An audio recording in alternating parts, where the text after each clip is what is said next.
CRE में की next video में मैं आप लोगों के लिए ऑब्जेक्टिव टाइप क्वेश्चन बेस्ड लेके आया हूँ जो एग्ज़ाम पॉइंट ऑफ व्यू से वेरी मोस्ट इम्पोर्टेंट है। ठीक है, इस टाइम से सीआरई के क्वेश्चन बनते हैं।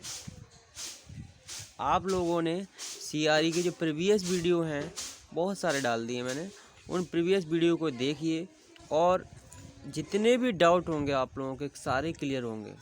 और आप उसके बाद क्या कीजिए, ऑब्जेक्टिव क्वेश्चन लगाइए।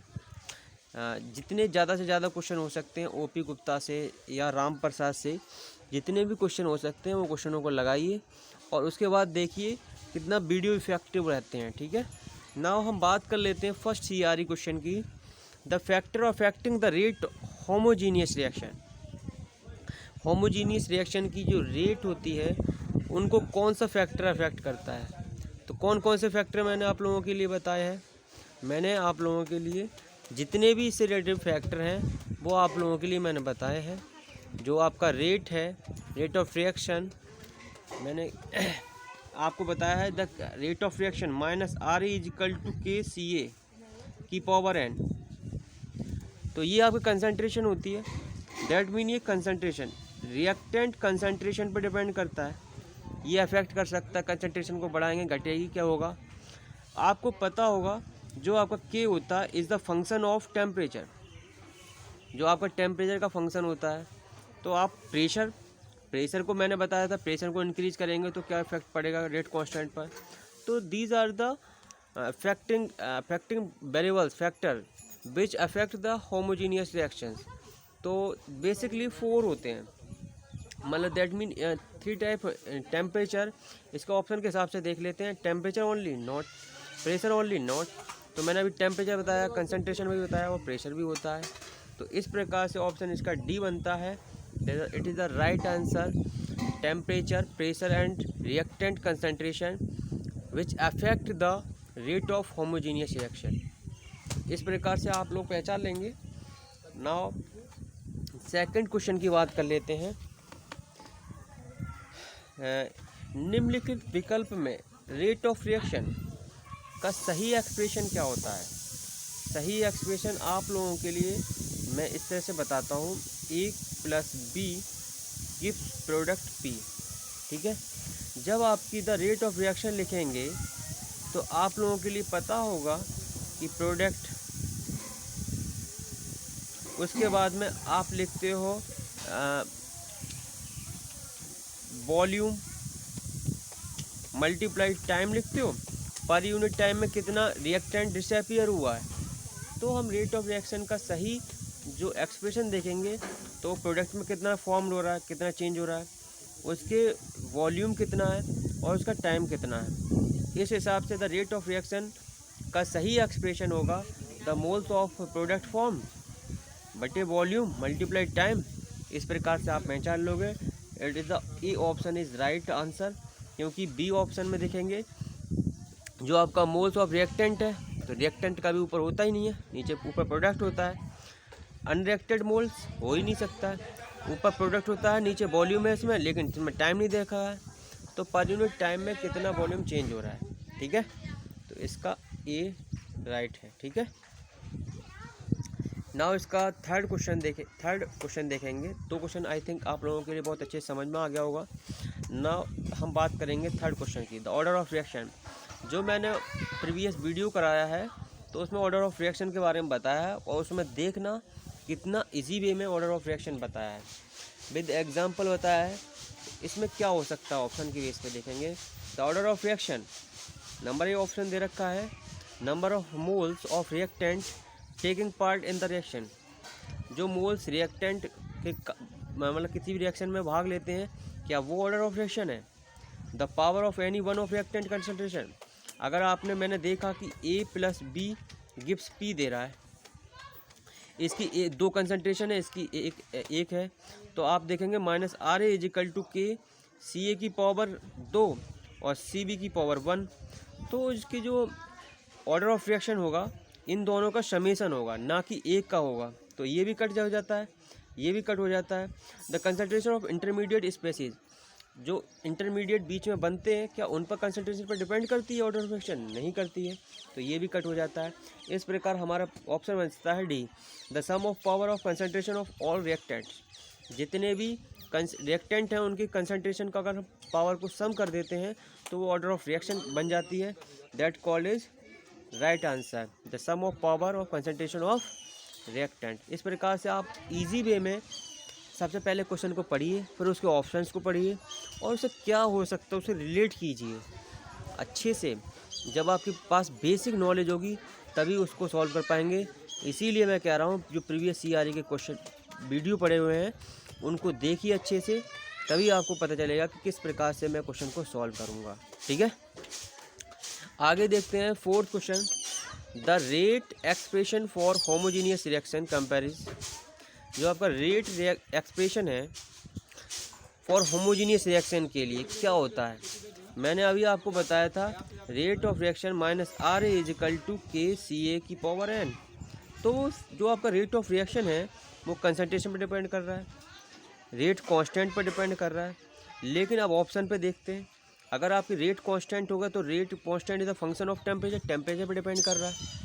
तो आप देख लेते हैं rate concentration dependent term only करता है, टेम्परेचर डिपेंडेंट टर्म ओनली नहीं करता है, दोनों पे करता है। तो कंसंट्रेशन डिपेंडेंट टर्म पे भी करता है और टेम्परेचर डिपेंडेंट टर्म पे भी करता है। इस प्रकार से इसका ऑप्शन सी राइट हो जाता है, बाकी के ऑप्शन गलत होते हैं। ठीक है, कैटलिस्ट वेट डिपेंड पे करता ही नहीं, कैटलिस्ट तो उसकी एक्सीलरेट स्पीड को बढ़ा देता है बस। Right, thank you. नाउ मैं फिफ्थ क्वेश्चन की बात करूँगा। आई थिंक आप लोगों के लिए बहुत अच्छे से समझ में आ रहे होंगे क्वेश्चन। नाउ फिफ्थ क्वेश्चन की बात करता हूँ। Number of molecules involve in an elementary reaction term. जो आपकी एलिमेंट्री रिएक्शंस होती हैं उसमें जो मॉलिक्यूल्स भाग लेते हैं उनको क्या कहते हैं? Suppose A + V gives P। तो एक रिएक्टेंट B दे रहा है, एक रिएक्टेंट A कर रहा है और B कर रहा है और प्रोडक्ट दे रहे हैं। तो A और B क्या कहलाते हैं? ये उसकी मॉलिक्यूलरिटी कहलाती है। ऑर्डर ऑफ रिएक्शन कहलाती है? नहीं कहलाती। ऑर्डर ऑफ रिएक्शन उसकी ऊपर जो पावर्स होती हैं वो होती हैं। यूनिमोलिकुलर रिएक्शन कहलाती है? नहीं। रेट ऑफ रिएक्शन कहलाती है? नहीं। तो मॉलिक्यूलरिटी कहलाती है। वो क्या कहलाती है? मॉलिक्यूलरिटी कहलाती है। इस प्रकार से ऑप्शन को सॉल्व करेंगे। The unit of frequency factor, the unit of frequency factor Arrhenius equation, Arrhenius equation होती है, उसमें फ्रिक्वेंसी फैक्टर कौन सा होता है? देखो आर्हेनियस इक्वेशन क्या होती है? K is equal to K not e⁻e/RT होता है।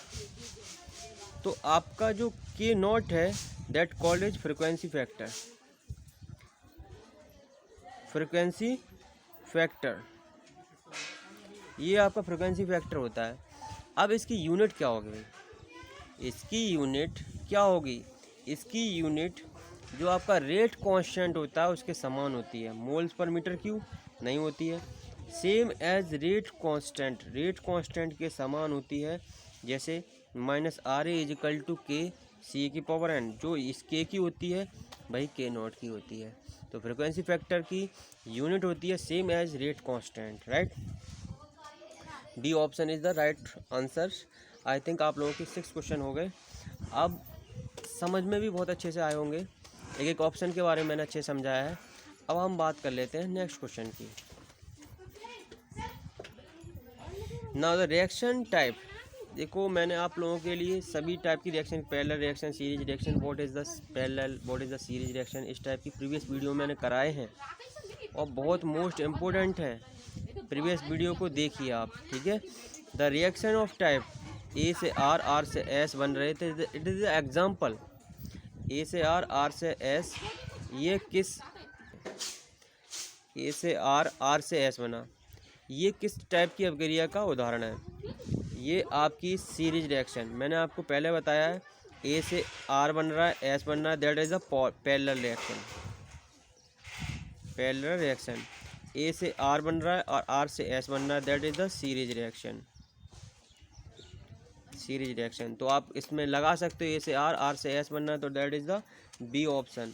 Single reaction, single reaction already जैसे A से P बन रहा है, सिंगल रिएक्शन। इंटरमीडिएट्स, उसमें इंटरमीडिएट्स बनते हैं। तो सीरीज रिएक्शन का ये एग्जांपल होगा। आई थिंक आप लोगों के लिए समझ में आया। नेक्स्ट 8 क्वेश्चन की बात कर लेते हैं। अभिक्रिया का रूप रिएक्टेंट, रिएक्टेंट से इंटरमीडिएट बने, इंटरमीडिएट से प्रोडक्ट बना। किस टाइप की अभिक्रिया की मैकेनिज्म को प्रदर्शित करता है ये? तो आपको मैंने पहले ही बता रखा है, एक चेन रिएक्शन और एक नॉन चेन रिएक्शन पर प्रीवियस वीडियो बनाया है, उनको देखना। तो उसमें जो इंटरमीडिएट्स बनते हैं और कितने टाइप के इंटरमीडिएट होते हैं ये भी बताया है। तो वो नॉन चेन रिएक्शन के अंतर्गत आते हैं। क्या आता है? रिएक्टेंट, रिएक्टेंट से इंटरमीडिएट बनेगा, इंटरमीडिएट से प्रोडक्ट बनेगा, तो वो नॉन चेन रिएक्शंस कहलाती हैं। ठीक है, चेन रिएक्शन डायरेक्ट बनती हैं, रिएक्टेंट से प्रोडक्ट बनता है, वो चेन रिएक्शंस होती हैं। लेकिन आपका इंटरमीडिएट बनता बीच में और इंटरमीडिएट के बाद प्रोडक्ट बने तो वो आपका नॉन चेन रिएक्शन कहलाती है। 9वां क्वेश्चन भी बात कर लेते हैं। 9वां क्वेश्चन में कौन सी अभिक्रिया में द रेट ऑफ रिएक्शन केवल रेट कांस्टेंट का फंक्शन होती है? आप लोगों के लिए बहुत अच्छे से समझ में आ गया होगा दैट ए आपका कोई प्रोडक्ट दे रहा है और जो ए है इसकी कुछ कंसंट्रेशन नहीं है, that mean minus R A is equal to K C की पावर नॉट। अगर सी ए की पावर नॉट हो गई दैट मीन जीरो हो गई, तो जीरो ऑर्डर रिएक्शन हो गई, तो दैट मीन के हो जाएगा minus R A is equal to K. That mean जो रेट ऑफ रिएक्शन है वो रेट कांस्टेंट का फंक्शन होता है। तो रेट कांस्टेंट का फंक्शन ही है ये रेट ऑफ रिएक्शन। तो किस ऑर्डर ऑफ रिएक्शन में होती है? जीरो ऑर्डर ऑफ रिएक्शन में। आई थिंक आप लोगों के निकल पा रहे होंगे। यहाँ पर अगर मैं 1 रख देता हूँ तो 1 कंसंट्रेशन का भी हो जाएगी। तो इसलिए इसमें पूछा क्या है? केवल रेट कांस्टेंट का फंक्शन होती है। तो rate of reaction rate constant का फंक्शन होती है, जीरो ऑर्डर ऑफ रिएक्शन। ठीक है, नाउ हम बात कर लेते हैं लास्ट क्वेश्चन। निम्न में से हेट्रोजीनियस कैटालिस्ट रिएक्शन को प्रदर्शित करती है? ऐसी कौन सी इन चारों में burning of the coals, roasting of the ores, ammonia synthesis and reduction of iron ores? तो इसमें कौन सी ऐसी रिएक्शन है जो हेट्रोजीनियस कैटालिस्ट रिएक्शन को प्रदर्शित करती है? तो heterogeneous catalyst reaction that ammonia N2 + 3H2 gives 2NH3 ammonia, और इसमें आयरन Fe आपका कैटालिस्ट का वर्क करता है। अमोनिया सिंथेसिस रिएक्शन ऐसी रिएक्शन है जो हेट्रोजीनियस कैटालिस्ट, क्योंकि ये सारी गैसेस होती हैं। ये Fe क्या होता है? अरे ये गैस है, नाइट्रोजन गैस है, ये हाइड्रोजन गैस है, जबकि Fe क्या है? सॉलिड है। जब ये सॉलिड है तो ये कैसी किस टाइप की रिएक्शन होगी? हेट्रोजीनियस रिएक्शन होगी। Heterogeneous reaction are those reaction in which, जिसमें क्या होता है? रिएक्टेंट, प्रोडक्ट एंड जो यूज कैटालिस्ट है वो डिफरेंट फेज में होता है। डिफरेंट फेज का मतलब होता है ये कोई गैस में होगा, कोई फेज में होगा। अगर सेम फेज में होगा तो वो होमोजीनियस कैटालिस्ट रिएक्शन होगी। तो आई थिंक आप लोगों के लिए बहुत अच्छे समझ में आ गया होगा कि ये आज सॉलिड होता है, ये गैस होती है, इस कारण ये अमोनिया सिंथेसिस रिएक्शन होती है, वो आपकी हेट्रोजीनियस कैटालिटिक रिएक्शंस होती हैं। ठीक है, आप लोगों की इसलिए बहुविकल्प जितने भी मैंने बताए उनके एक ऑप्शन के बारे में बताया और आप लोगों के लिए समझ गए होंगे। ठीक है, थैंक यू।